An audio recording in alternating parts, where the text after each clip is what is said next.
بسم الله الرحمن الرحيم. يعني هو تقريبا اعتراضات الإخوة على مجموعة من الوقائع التاريخية، مع ان الأخ محسن في البداية قال ان ده عمل درامي يحتمل او يجب ان يكون بيعبر عن وجهة نظر محرر هذا العمل، فهو له وجهة نظر واستند علشان يبرر هذه وجهة النظر الى مجموعة من الوقائع. الواقعة الاولى حتة تأجير البلطجية. حضرتك بتقول انك ما قريتش ده ولا في كتاب.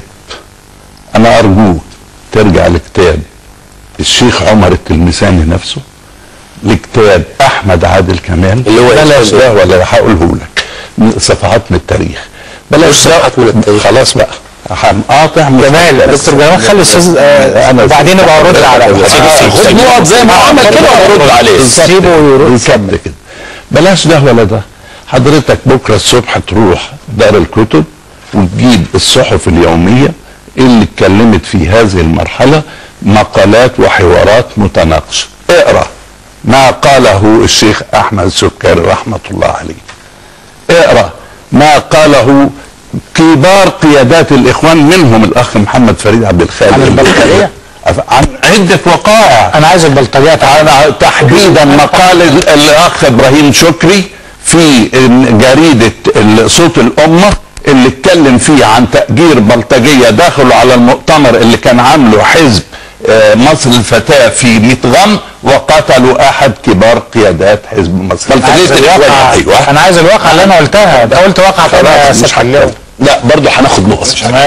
هو بيقول لحضرتك انه في وقائع معينه. ايوه هو خارج من المدرسه.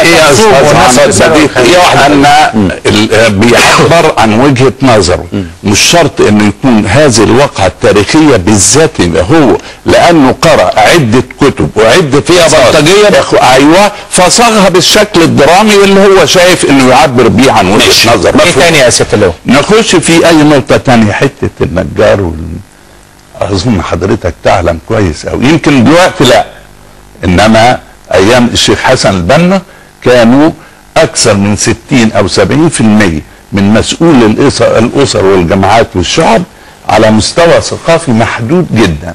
لو انت عاوز اعدد لك بالاسم. هو ده مش عيب؟ وانا قلت لا هو ما قالش عيب، هو بيقول على اللي انت سرق. انا برد على حضرتك يا سرق. فرقه الخزينه. طيب نقرا النقط فوق الحروف بتاع احمد عادل كلام ونشوف سرقه الخزينه اللي حصلت في مصر الجديده والفتوى اللي بررت هذا العمل. انا برد على الوقائع. من فضلك اكتب نقط ورد علي. حضرتك ده انا بقول المصادر بتكلم على فلوس هيئه قناه السويس يا سيدي. دي واحده بس نكمل بس. ايوه هترد يا فندم زي ما انت اتكلمت. حسن بنا سرق ومكتوب في انا ما قلتش كده. امال ايه؟ ما انا كنت بقول ده المشهد اللي جابه كده. انا بتكلم عن واقعه انك بتنفي ان حصل سرقه خزينه، وانا بقول ان هذه الواقعه بالنسبه من فضلك بالنسبه لحسن ادب الحوار ان تستمع وتقول اللي انت عاوزه بعد كده. وادب الحوار رد على من فضلك اسمع. يا سياده اللواء من فضلك نقطه الخلاف هي الاتيه. هو بيتكلم على وقائع محدده. حضرتك هقولها للمره الثالثه. هو الواقع عنده وبيصيغها بطريقه بالظبط ده تفسيره. هنرجع يعني وقائع الاخوان عملوها بس هو بيصيغها في عهد حسن البنا. بالظبط دي واحده. اتفضل. دعم من هيئه قناه السويس ضبط في الاوراق بتاعت هيئه قناه السويس لما تم تأميمها ما يفيد انها كانت تتلقى دعما ماديا شهريا. وبلاش ده، الشيخ احمد السكري قال هذا الكلام قبل كده وما كانش فيه اي مستند عليه. جماعه الاخوان كانت كل شهر تاخد دعم شهري من هيئه قناه السويس من الانجليز او الفرنسيين. بلاش ده كام تقريبا كده عشان واحد بس دعمه خلاص. طيب ماشي برد على رد. اتفضل. هو بيقول لك الحوار ده ليه بس انت لا مش مشكله يعني. غير كده انا سمعت اليك بانصات شديد. اتفضل عشان اعرف ارد على اللي فؤاد بيه. اتفضل يا فندم اتفضل. بيتكلم على علاقته بالملك والقصر اظن يعني القاسي والداني يعرف قصه. هو ما كانش الشيخ البنا، كان الشيخ الهضيبي رحمه الله عليه. حسن الهضيبي لما راح قبل يد الملك وقال تعبير انا مش متذكره بالظبط، انما ذكره كبار قيادات الاخوان في حواراتهم عندما تمت الحوارات سنة 66 داخل المعتقل، قالوا هذه الوقائع وهي مسجلة 24 قراءة. البيعة بيتكلم على البيعة وتقبيل اليد. البيعة لا، هو شوف، البيعة في الماضي يمكن استحدث شكل جديد في الاخر، ما كانش فيه تقبيل يد بامانة، انما كان فيه مصحف وسيف بيتحط عليه او خنجر فوق المصحف ويحطوا ايديهم ويقولوا البيعة التي اظن انها بنفس الالفاظ الموجودة حاليا. هم قالوا كده. ما انا بقول لحضرتك انما هم بيقولوا ان في المسلسل في نوع من انواع الروحانية الشديدة قوي، وطريقة كأن الراجل يعني فيه عظمة وفي انه ده يعني بيتم تقديسه، يعني الطريقة الدرامية التي تم، هو بيقولوا كده. الله يرحمه الشيخ عمر التلمساني كاتب في كتابه واقعة لطيفة جدا، ما اعرفش الاخ وحيد حامد قراها ولا لا، انه المرحوم الشيخ حسن البنا رحمة الله عليه وهو طفل كان نايم فالبيت وقع وكل اللي في البيت توفوا ما عدا هو اللي طلع ناجي. هو خد الصورة دي وصورها دراميا بشكل اخر، او قد يكون هناك وقائع انا ما اعرفهاش حول هذا حتة التكفير.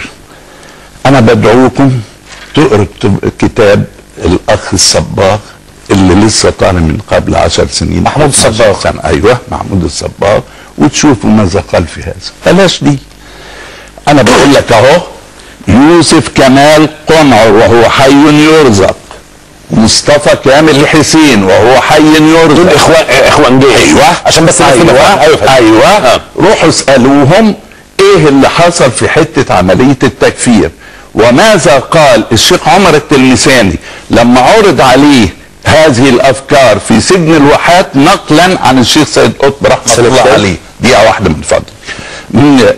وقال ايه لما طرحت هذه الافكار ايام الشيخ حسن البنا؟ انه الفكر حضرتك اللي عايز تقول للناس ان الفكر التكفيري كان موجودا تم مناقشته داخل الجماعه. القرار بتاع الجماعه ايه او هيئه مكتب الارشاد ان يرجع هذا الحديث في هذه النقاط حتى لا تحدث فتنه بين المسلمين، وعندما يكون هناك قاعده عريضه من الاخوان نقدر نطلع الفكر التكفيري. في بدايه تاسيس هنرد يا فندم والله زي ما اتكلمتوا هنرد. مش اكمل يا فندم لو سمحت. حته الانتهازيه والمقابله بتاع الملك هو بيعبر بوجهه نظر معينه، انما انا بتمنى ان برضه تقروا التحيات اللي حصلت مع المرحوم عبد الحكيم عبدين وماذا قال اعضاء اللجنتين اللي حققوا معاه حول هذه الجزئيه.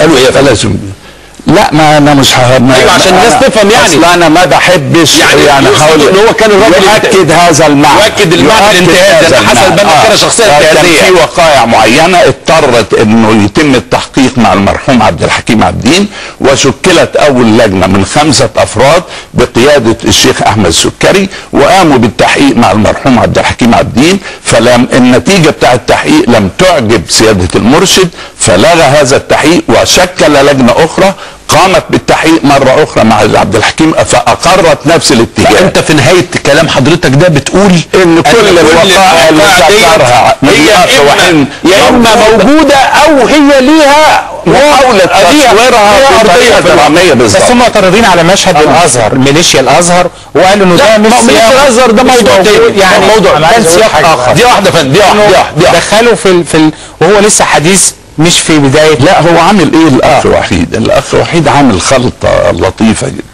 اولا للامانة هو بينتقد النظام في كثير من السلبيات وبوضوح شديد جدا، وبيحاول يعني ده يوري ان هو موضوعي جدا. يعني مثلا هقول لحضرتك وهو بيتكلم عن الولد اللي عمل مشهد من اروع اللي هو قال له انت عارف انا عايش فين. الله طبعا ولد عبقري عمل 5 دقايق شرح فيها النظام، وري النظام والمجتمع فيه ايه بامانه شديده. راجل موضوعي 100%، راجل موضوعي 100%. اتفضل على راسي. اتفضل يا ونرجع تاني وحضراتكم هتردوا على الكلام ده. خلاص حضرتك قلت كل اللي عندك مش كده؟ لا اللي عاوز اكمل. لا يعني اقصد كرد على ده. هنطلع فاصل اعلان ونرجع تاني. واضح ان الجلسه دي هيبقى ليها جلسات يعني بعد ما الحلقات تكمل تاني هنرجع تاني ونجلس الجلسه دي وبنحاول بس نحافظ على السلام الاجتماعي بينهم انها تحدث تاني. لا في انا بشكر كل الاطراف اللي موجوده ان موافقه تقعد جنب بعض. لعلمك كان هناك حوار قبل الجلسه وحوار ودي جدا وانا سعيد بيه بس اتغيروا دلوقتي، مفيش تغيير. وجهات نظر، سعادتهم. وجهات نظر. هنطلع فاصل اعلاني ونرجع تاني معاكم.